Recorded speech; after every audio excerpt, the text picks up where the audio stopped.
안녕하세요. 오늘은 요한복음 12장 25절 말씀을 가지고 이야기를 나누어 보고자 합니다. 얼마 안 되니까 한번 읽어 볼게요. 누구든지 자기 목숨을 아끼는 사람은 잃을 것이며 이 세상에서 자기 목숨을 미워하는 사람은 목숨을 보존하며 영원히 살게 될 것이다. 이제 이것을 이제 오른쪽 게 이제 영어인데 여기 읽을 때는 이 세상에서 이게 잘 안 들어왔어요, 눈에. 근데 영어로 보니까 그 in this world라는 말이 딱 눈에 들어오네요. 그러니까 뭔가 이 유한한 느낌?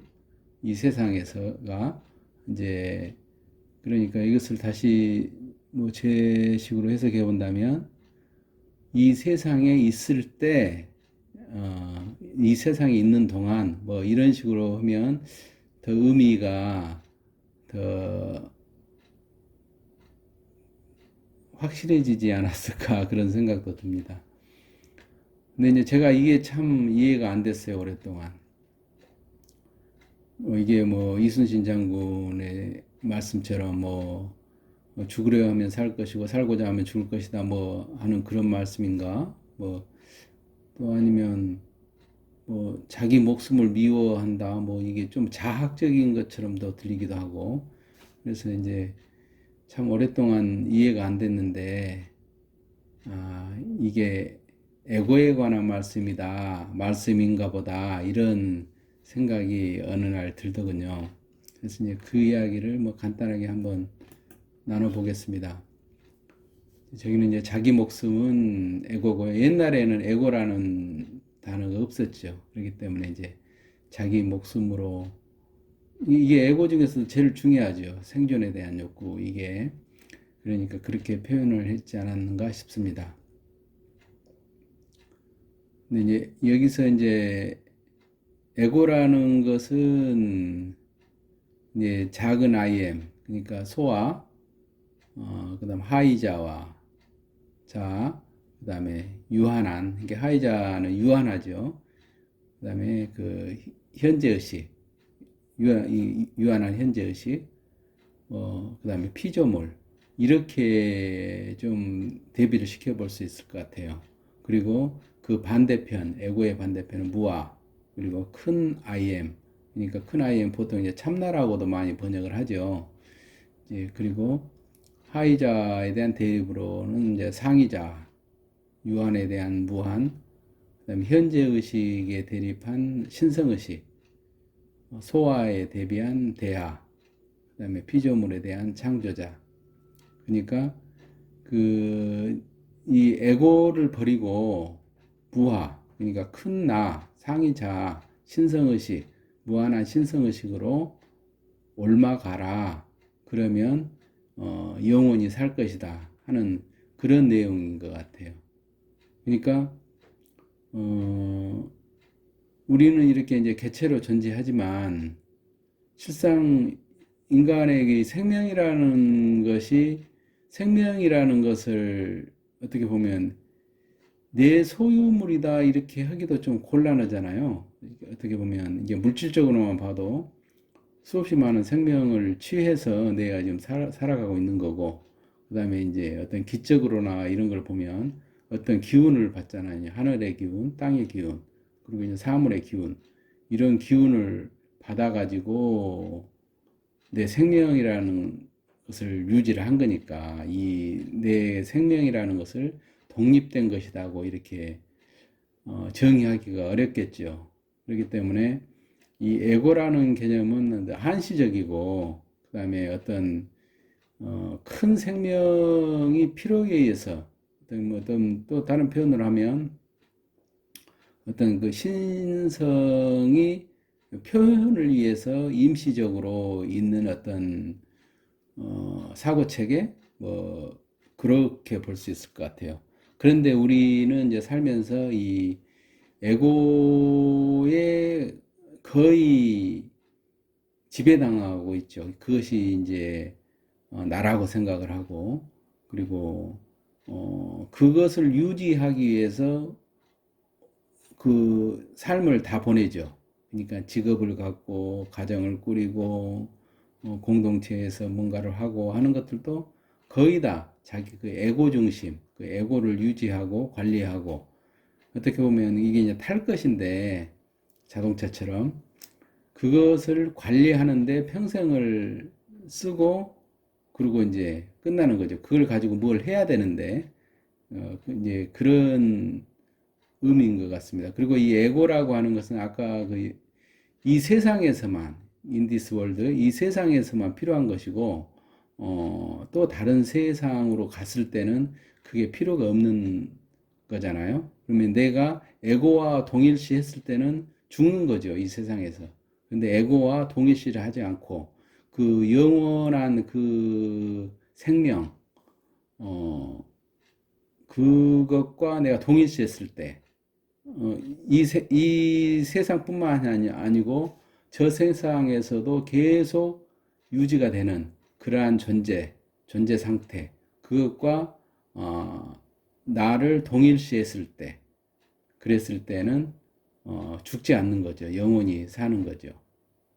그리고 실제로 사람이 죽으면 죽는지도 모른다 하더라고요. 그리고 죽은지도 모르고 그냥 살다가 에너지가 이제 다 빠지면 그대로 이제 사라진다고 하는데 이런 어, 너머에도 뭔가가 있구나 이런 것을 알면 바로바로 이렇게 그 세계로 순리대로 이동을 한다고 하더라고요. 그리고 이제 뭐라 그러고 임사체험이나 이런 것들도 보면 뭐 아니타 무르자니도 그렇고 그리고 몇 사람 그런 임사 체험을 하는 게 있잖아요. 이제 죽고 났더니 어떤 개체성이 사라지고 전 우주와 합일되는 이런 것들을 체험을 한 그런 임사 체험 사례들이 있지 않습니까? 이제 그런 것처럼 우리가 실제로는 그렇게 그러한 상태로 존재하는데 이 그 감각을 가지고 이 세상에서 살다 보니까 하여튼 그러한 그 내 개인이 별도로 존재한다고 하는 그러한 사고방식을 갖게 되는 것 같아요. 그게 에고고. 근데 이제 에고를 다루기가 참 어려운데 우리가 이제 보통 그 자리이타 이야기를 하지 않습니까? 그러면 이제 나도 이익을 보고 상대도 이롭게 한다. 이 현실적인 사회에서는 대단하게 합리적인 말인데 이게 어떤 그 에고 이게 무하를 추구하는 그런 입장에서 보면 이것도 좀 모자라는 말이죠. 그러니까 에고와 타협하는 어떤 그런 것이. 물론 이제 이 세상을 살려고 하면 에고를 버리고 살 수는 없죠. 하지만 에고가 나에게 봉사하는 위치, 그러니까 큰 대야의 소아가 봉사를 하는 그런 위치로 있지 않고 어떤 동등한 위치로 갔다고 하는 것은 조금 생각해 볼 만한 일인 것 같아요.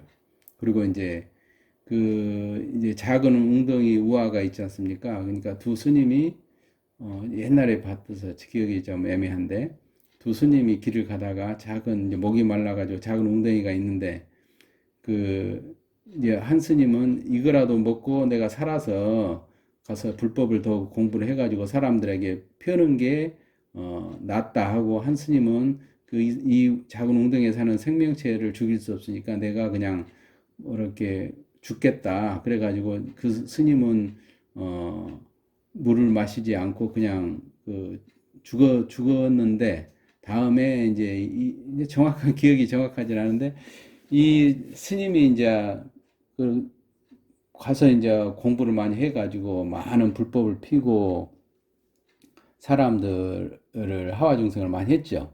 근데 그래가지고 이제 죽어가지고 부처님께 갔는데 이제 이 친구가 어떻게 됐는가 싶어가지고 친구가 어디 있습니까? 이렇게 물어보니까 그 친구는 이미 이제 불교에서는 삼천대천 세계가 있지 않습니까? 저 위 하늘 그 세계에서 가르치고 있다. 이제 그렇게 이야기한 것이 생각이 나네요. 그러니까 지금에 있는 이 그러니까 그 아까 그 불법을 공부해서 폈던 그 스님은 어떻게 보면 에고와 타협을 한 사람이고, 그다음에 그 그냥 그냥 죽은 그 스님은 에고와 타협을 하지 않은 그런 스님인데, 그 둘의 관계, 그 사고방식의 관계를 그런 식으로 우화적으로 표현하지 않았는가 싶어요. 그러니까 여기에서 자기 목숨을 미워하는 사람은 영원한 생명을 얻을 것이다 하는 그것과 어떻게 보면 좀 일맥상통한 그런 이야기가 아닌가 싶습니다. 그리고 이제 우리가 신앙생활을 하다 보면 이제 기복을 하지 않습니까? 우리가 이제 그 살다 보면 이러저러한 원이 생기고 그런 것들을 이루고 싶고 누리고 싶고 하는 그런 것들, 그리고 뭐 자기뿐만이 아니고 또 다른 가까운 사람들에 대해서도 이렇게 저렇게 빌어주고 하는 그런 것이 있는데, 이런 기복신앙이라고 하는 것은 그 예수님이나 부처님이 말씀하신 그러한 핵심적인 신앙관하고는 좀 배치가 되는 것이 아닌가 그런 생각이 듭니다. 그러니까 이런 것들이 에고를 강화시키는 거죠. 오히려 에고를 버리라겠는데, 그리고 그렇기 때문에 이제 우리가 이제 수련을 하고 수양을 하고 또 수행을 하고 할 때도 이게 참 중요한 것도, 이제 자기를 돌아봐야 되는데, 그때 내 에고가 강해진지 더, 예를 들면 뭔가를 수행을 했는데 어떤 우월감이 생겼다, 이런 것은 에고가 강해진 거잖아요. 그러면 뭔가가 잘못된 거죠. 그러니까 뭔가 능력을 얻고 이렇게 하다 보면 에고가 더 강해질 수가 있거든요. 그러니까 그런 것들은 참 어, 수행을 하면서도 경계를 해야 되는 것이 아닌가 그런 생각이 듭니다. 그리고 이 말씀이 자기 목숨을 미워한다고 하는 거, 그러니까 이 에고를 버리고 무아를 성취하는 거, 이것이 제가 생각할 때는 모든 신앙의 핵심적인 내용 같아요. 불교에서도 그렇고 기독교에서도 그렇고 또 유교에서도 극기복례라는 말 있지 않습니까? 인을 이야기할 때 그것도 마찬가지죠. 그것도 자기를 극복을 해야 되는 거니까. 그러니까 이제 이것이 모든 그 종교에서, 그러니까 에고를 대신해서 어떤 신, 이것이 그 자리를 차지하고 에고는 거기에 그 봉사하는 그런 자리매김을 하는 것. 그것이 이제 모든 그 종교에서 이야기하는 삶의 뭐라고 해야 되나? 어떤 삶의 법칙, 뭐 삶의 과제, 뭐 그런 것 같습니다. 이게 참 힘든 것 같아요. 우리가 이렇게 사고하고 내가 지금 말하는 것도 다 어떻게 보면 에고지 않습니까? 근데 그 그러면서도 이 에고의 위치를 낮추고, 그다음에 그 신성이라고 하는 것도 애매하지 않습니까? 신성이라는 것이 뭘 보고 신성이라고 하는 거야? 뭐 하는 이런 것들. 근데 이제 그러니까 이제 명상도 하면서 그런 것들을 이제 느껴보려고 하는 거잖아요. 근데 이제 제가 생각할 때는, 제가 논리적으로 생각하는 거죠. 논리적으로. 예를 들면 우리가 이 우주에서도 우리가 이제 가시적인 영역은 뭐 한, 뭐 5%인가 된다 그러잖아요. 이 우주를 이렇게 관찰해 보면 이 우주가 운행하는, 그러니까 이제 뭐 암흑 물질이나 뭐 암흑 에너지 뭐 이런 이야기를 하지 않습니까? 나머지 95% 정도를. 근데 실질적으로 나라고 하는 것이 이렇게 있는 것이 전체 속에서 나를 떼어놓을 수가 없지 않습니까? 그러니까 그 어떤 전체 속에서 나라는 걸로 통해서 뭔가를 이렇게 표현을 하는데, 이제 한 번은 이제 그래 봤어요. 근데 그럼 이 신성 의식이 나를 통해서 무엇을 표현하려고 하느냐 하니까 이제 어떤 그 에너지 같은 것들이 이렇게 느껴지더라고요. 그러니까 우리가 이제 에너지를 느낀다 할지 어떤 초감각적인 어떤 현상이 생긴다 할지, 이렇게 하면 그것들을 우리가 평상시에도 그런 상태를 유지를 이게 동시적으로 유지를 하는 거. 내가 지금 이렇게 개체적으로 존재하는 거하고 그런 어떤 기운을 느끼는 거하고 이것이 제가 생각할 때는 뭡니까 원불교에서 이야기하는 무시선 무자선이 아닌가. 그러니까 내가 항상 그러한 상태, 그러니까 어떤 뭔가 에너지적으로 이렇게 뭐 충만하다고 해야 되나? 이렇게 그러한 상태 속에 있으면서 그것이 이제 자기를 지켜보는 그런 상태일 수도 있겠죠. 그러니까 이제 의식적으로 본다 그러면. 근데 이제 그런 것과 더불어서 어떤 그런 에너지적인 상태, 그 상태를 같이 동시에 유지하면서 살아가는 것. 그리고 그 속에서 어떤 떠오르는 영감, 이런 게 맞춰서 행동하고 하는 그러한 상태. 그러한 상태를 모든 종교에서는 다 추구하는 것이 아닌가 생각합니다. 그래서 이제 기독교에서도 예수님께서 이제 말씀하시는 그 내용은 에고를 버리고 커다란, 그러니까 죽지 않는 영원히 있는 그 생명과 연결을 해라. 그리고 그것을 의식을 하고 그 상태 속에서 살아라 하는 그런 말씀이지 않나 이렇게 생각을 합니다. 두서 없는 말 끝까지 들어주셔서 고맙습니다.